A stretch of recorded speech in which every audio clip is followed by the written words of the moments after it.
Hello, नमस्कार। कोविड-19 के इस मुश्किल घड़ी में बच्चों, हम सभी लोग अपने घरों में रहकर कार्य करने के लिए थोड़ा मजबूर हैं। लेकिन मुंबई महानगर पालिका ने आपको घर बैठे ही पढ़ाने या यूं कहें अध्ययन करने का एक मौका दिया है, जो कि हमारे महानगर पालिका के चैनल द्वारा आपको वीडियो के रूप में लेसन प्रसारित किया जाएगा। और उस लेसन के जो विषय हैं वो आपके स्क्रीन पर दिखाई देंगे और उसके टॉपिक भी आपको स्क्रीन पर ही दिखाई देंगे। तो चलिए शुरू करेंगे हम आज का अपना लेसन। बच्चों, आज की कक्षा आपके स्क्रीन पर दिखाई दे रही है। आपको कक्षा छठी कक्षा में हमारा विषय है गणित। और गणित विषय में हमारा आज का जो पाठ है वह आप देख ही रहे हैं, lesson number 11, ratio and proportion part 2, अनुपात भिन्नात्मक रूप, जिसका भाग दूसरा हम आज देखेंगे। और मैं हूं आपका वर्चुअल मार्गदर्शक अजय कुमार मौर्य, MCGM के वर्चुअल क्लासरूम दादर से। तो बच्चों, इसके पहले के पाठ में हमने क्या समझा? तो हमने देखा दो संख्याओं का भिन्नात्मक रूप, जैसे कि दो संख्या 6 और 9 है तो 6/9 उनका एक भिन्नात्मक रूप है। उसके बाद हमने इस भिन्नात्मक रूप को अनुपात रूप में कैसे लिखा जाता है इसे देखा। तो 6/9 को 6:9 दो बिंदी की सहायता से लिखा जाता है और पढ़ा जाता है 6:9 बराबर। ये हमने देखा। तो भिन्नात्मक रूप का मान और अनुपात रूप का मान समान ही होता है। उसी प्रकार 9 की तुलना 6 से 9/6 हो तो अनुपात जो हो जाएगा 9:6। तो ये अंतर हमें ध्यान रखना है। पहली संख्या का दूसरी संख्या से अनुपात हो तो पहली संख्या पहले, दूसरी संख्या बाद में, पहली संख्या भिन्न में ऊपर अंश की ओर और दूसरी संख्या हर में नीचे होना चाहिए। तो इस तरह से भिन्नात्मक रूप से हमने अनुपात रूप और अनुपात रूप से भिन्नात्मक रूप किस तरह बनता है इस पर हमने चर्चा की थी। जैसे कि ये है 6:9, यह है 20:15। इसे अगर हमें भिन्न के रूप में लिखना हो तो कैसे लिखेंगे? तो पहली संख्या 6 है, इसलिए 6/9। उसी प्रकार 20/15, यह है भिन्नात्मक रूप। भिन्नात्मक रूप को संक्षिप्त रूप में व्यक्त किया जा सकता है, अर्थात वो संख्या जो दिखाई दे रही है हमें, वह अगर किसी संख्या से विभाजित होती है, दोनों संख्याएं यानी ऊपर अंश नीचे हर, तो उसे हम संक्षिप्त रूप में उसे लिख सकते हैं और उसका मान नहीं बदलता।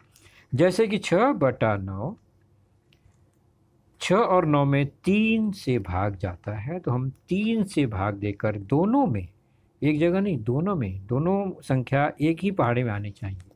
3 के पहाड़े में दोनों है, इसलिए 3 से भाग, और भाग देने पे आएगा 3 दूनी 6, 2 आ जाएगा, और 9 को शॉर्ट करेंगे तो 3 आ जाता है। तो यह संक्षिप्त रूप हो गया भिन्नात्मक रूप में। उसी प्रकार 20/15 का संक्षिप्त रूप अगर हो सकता है तो उसको कर सकते हैं हम। 20 और 15 ये दोनों जो है संख्या 5 से विभाजित है, 5 से भाग जाएगा, तो हम 5 से भाग दे देंगे और यह हो जाएगा 5 चौक 20 और 5 तियां 15, 4/3। यह संक्षिप्त रूप हो गया।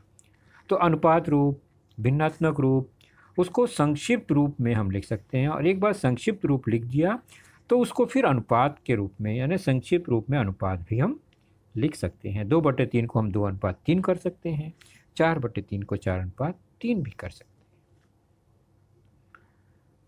तो हमने जानकारी क्या ली?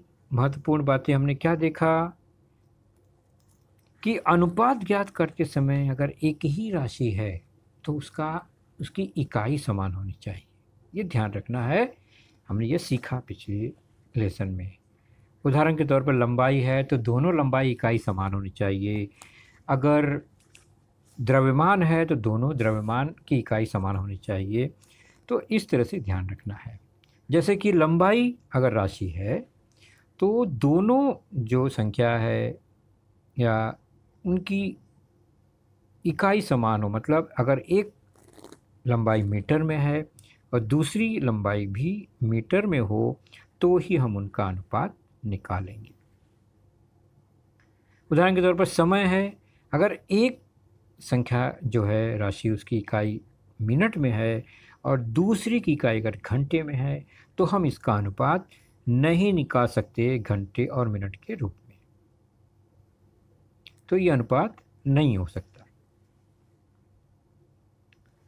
और हमने इसी प्रकार समझा कीमत है तो रुपए, अगर एक राशि है और दूसरी राशि भी रुपए ही होनी चाहिए तभी हम उसका अनुपात निकाल पाएंगे। अगर राशि अलग अलग है तो अनुपात कैसे निकालेंगे? तो राशि को समान करने के बाद ही अनुपात निकालेंगे। और कुछ शाब्दिक उदाहरण हम देखते हैं। अब हमने संख्यात्मक रूप में देख लिया था कैसे इकाई के रूप में दो राशियों का हम अनुपात निकालें। अब संख्यात्मक रूप में देखते हैं शाब्दिक उदाहरणों को कैसे लिखते हैं। रीमा के पास 24 कापियां तथा 18 पुस्तकें हैं। तो कापियों तथा पुस्तकों की संख्या का भिन्न के रूप में अनुपात ज्ञात करो।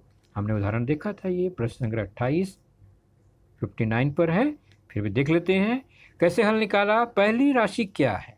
तो पहली राशि है कापी। दूसरी राशि क्या है? दूसरी राशि है पुस्तकें, बराबर। तो यहाँ पर हमें केवल संख्या पर ध्यान देना है क्योंकि ये राशियाँ भिन्न हैं तो इकाई से कोई मतलब नहीं है। तो 24 कापी और 18 पुस्तक। तो अनुपात के रूप में पहली राशि की संख्या को और फिर दूसरी राशि की संख्या को ऊपर नीचे लिखेंगे। 24 कापियाँ ये पहली राशि, दूसरी राशि हम देख रहे हैं 18 पुस्तकें हैं तो उनके संख्याओं को लिखेंगे 24/18। यह अनुपात जो है भिन्न के रूप में दिखाई दे रहा है। अगर संक्षिप्त हो सकता है तो उसे संक्षिप्त करेंगे और नहीं हो सकता है तो छोड़ देंगे। तो देखने पर, निरीक्षण करने पर पता चल रहा है कि 24 और 18 किसी न किसी संख्या से विभाजित होती हैं। किससे भाग जाएगा दोनों में? तो 24 में 6 से भाग जाता है, 18 में भी 6 से भाग जाता है। तो हम 6 से भाग देके संक्षिप्त करेंगे तो क्या आएगा अनुपात? अनुपात आ जाएगा 4/3, बराबर। तो यह हो गया भिन्न के रूप में अनुपात 4/3। चलिए अब हम चलते हैं इसी अनुपात के गुणधर्म का उपयोग करते हुए ऐकिक नियम को समझते हैं। तो ऐकिक नियम क्या है? बहुत सिंपल सी बात है। हम सामान्य व्यवहारिक उदाहरण द्वारा समझेंगे तो आप समझ जाएंगे, देखेंगे कि ये तो ऐकिक नियम हम पहले से ही करते आए हैं, लेकिन गणितीय भाषा में कैसे इसको लिखा जाता है, कैसे इसका हिसाब लगाया जाता है, वो देखना है। तो ऐसे प्रश्नों को हल करने के लिए सबसे पहले एक वस्तु की कीमत ज्ञात करते हैं, उसके बाद अनेक वस्तुओं का मूल्य ज्ञात करते हैं। तो भाई ये क्या हिसाब है, पूरा तो हमने समझा ही नहीं। तो उदाहरण अगर ऐसा हो कि यदि 5 पेन का मूल्य 10 रुपये हो, ये व्यावहारिक उदाहरण है। आप दुकान पर जाते हैं तो 5 पेन का मूल्य 10 रुपया हो, 5 पेन का पैकेट है और 10 रुपये का है वो, तो 3 पेन का मूल्य कितना होगा? 5 का हमें पता है, 3 पेन का मूल्य ज्ञात करना है। तो कैसे ज्ञात करेंगे? तो छोटा सा उदाहरण है, लेकिन चाहे उदाहरण छोटा हो चाहे बड़ा हो, कैसे ज्ञात करेंगे। उसी प्रकार यदि 3 फूल का मूल्य 30 रुपया है तो 11 फूलों का मूल्य कितना होगा। तो थोड़ा हिसाब लगाने में थोड़ा दिक्कत होगी। तो आसान कैसे होगा ऐसे प्रश्नों को हल करने के लिए।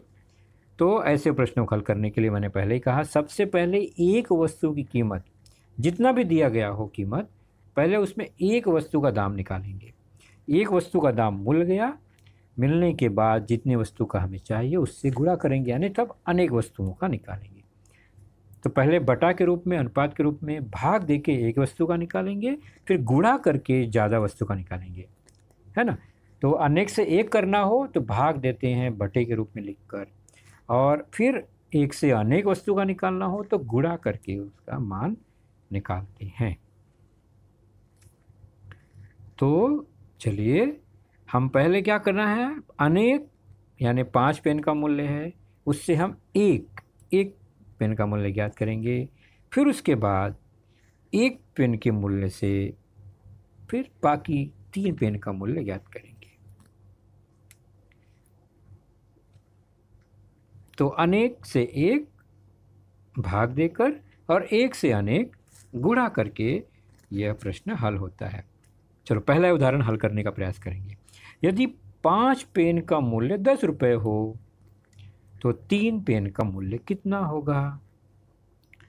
तो सबसे पहले हम एक पेन का मूल्य निकालेंगे, और एक पेन का मूल्य ज्ञात करना है तो जो कुल मूल्य हमें दिया गया है पहले उसको ऊपर लिखेंगे, यानी 5 पेन का मूल्य 10 है, उसको ऊपर लिखेंगे, और यह मूल्य कितने पेन का है वह संख्या नीचे लिखेंगे। तो 5 नीचे। तो मूल्य निकालना है हमें एक पेन का, तो मूल्य ऊपर होना चाहिए, ध्यान रखिए। जो हमें ज्ञात करना है एक के लिए उसको ऊपर लिखो, तो वह हमें एक पेन का मूल्य यहाँ ज्ञात होगा क्योंकि मूल्य ऊपर है। अब 10/5 यह एक पेन का मूल्य हो गया। इसको हम अगर हल नहीं करते, ऐसे छोड़ देते हैं, तो भी हमें एक पेन का मूल्य 10/5 मिला। तो 3 पेन का मूल्य कितना होगा। तो एक पेन का मूल्य मिल गया, अब हमें ज़्यादा निकालना है, एक से अनेक। तो एक पेन का जो मूल्य है 10/5, उसमें कितना पेन का मूल्य निकालना है उससे गुणा कर देंगे। तो गुणा करने पे क्या आएगा, 3 से गुणा कर देंगे। अब गुणा करने पे क्या मिलेगा, तो हम देखते हैं 10 में 3 से गुणा होगा, ऊपर ऊपर, और नीचे 5 से भाग है। गुणा करने पे आया 10×3 30/5। अब हम ऐसी संख्या खोजते हैं जिससे दोनों में भाग जाए। तो 5 के पहाड़े में दोनों आते हैं, तो 5 से भाग देना है। आप सीधे 5 से भाग देकर निकाल सकते हैं, इस तरह से भी कर सकते हैं। तो 30 में 5 से भाग देने पर 6 आएगा, 5 में 5 से भाग देने पर 1 आएगा। तो 6 आ गया 3 पेन का मूल्य। इस तरह से 3 पेन का मूल्य हुआ अंत में 6 रुपये। तो 3 पेन कितने का मिलेगा, 6 रुपये में, और 5 पेन कितने का था, 10 रुपये में। तो इस तरह से ये जो हिसाब है, अनेक से एक निकालेंगे, एक से फिर अनेक करेंगे, इसे कहते हैं ऐकिक नियम द्वारा प्रश्न हल करना। दूसरा उदाहरण देखते हैं जो था, हमने लिया था कि 3 फूल है, उसका मूल्य 30 रुपया, तो 11 फूलों का मूल्य कितना। तो सबसे पहले हमें एक फूल का मूल्य ज्ञात करना होगा, यानी अनेक से एक करना होगा, फिर एक से अनेक का ज्ञात करना होगा। तो एक फूल का मूल्य कितना होगा, मूल्य ज्ञात करना है, तो कुल मूल्य कितना है 30 रुपया, मूल्य को ऊपर लिखेंगे, और ये 30 रुपया कितने फूलों का मूल्य है उसको नीचे लिख देंगे। ये 3 फूलों का मूल्य। आप यहाँ भी हल करेंगे बच्चों कि 3 फूल 30 रुपये में है, तो एक फूल 10 रुपये का आएगा, तो एक फूल का दाम 10 रुपया होगा। हम ऐसे भी हिसाब लगा सकते हैं, और बिना काटे ऐसे बटे में लिख के भी हिसाब लगा।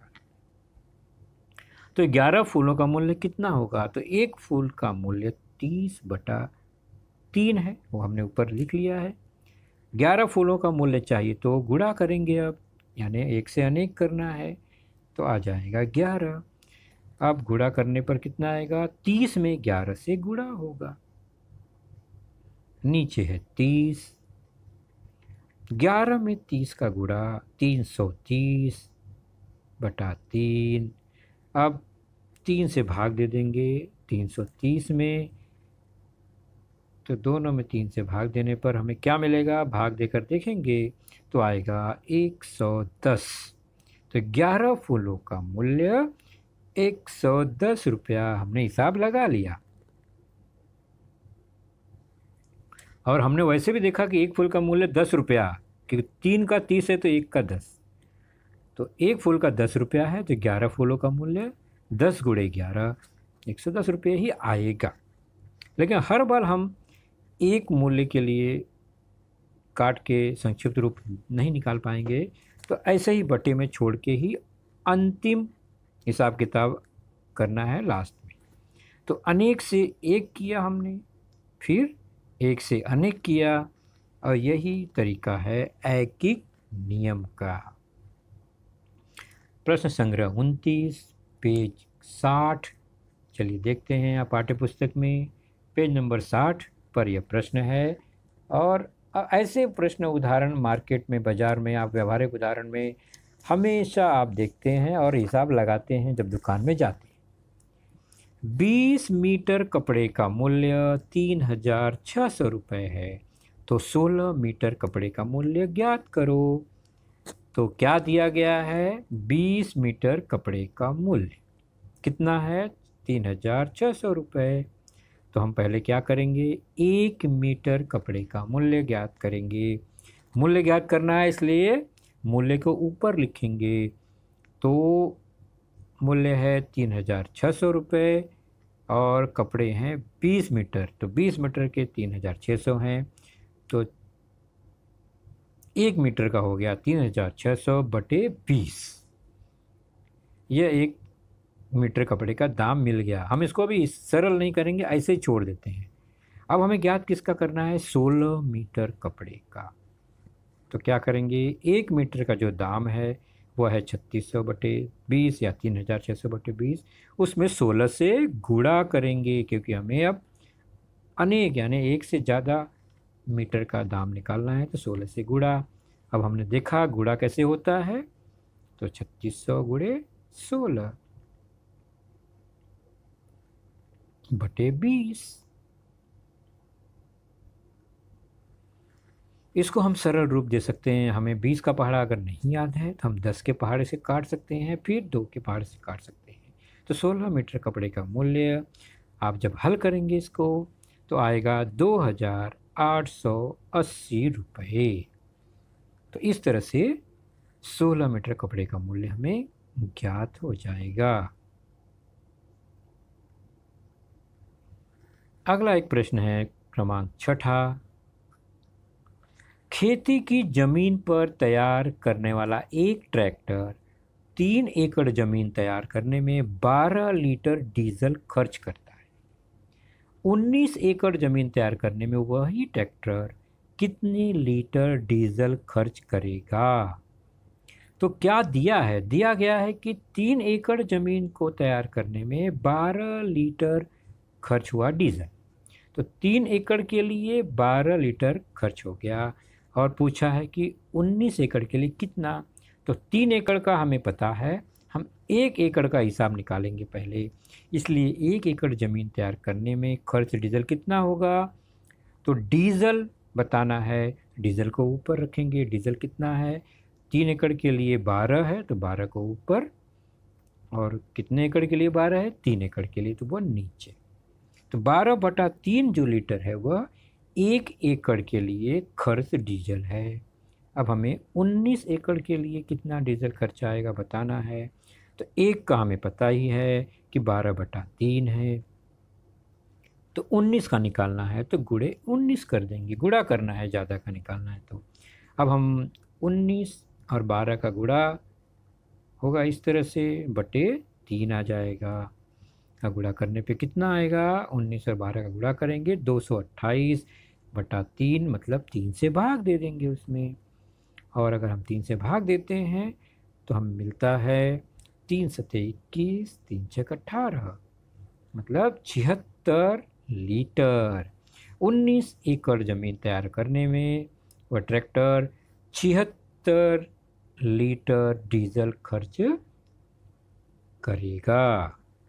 तो इस तरह से ये ऐकिक नियम के कुछ प्रश्न हमने देखे जो कि अनुपात पाठ के अंतर्गत था।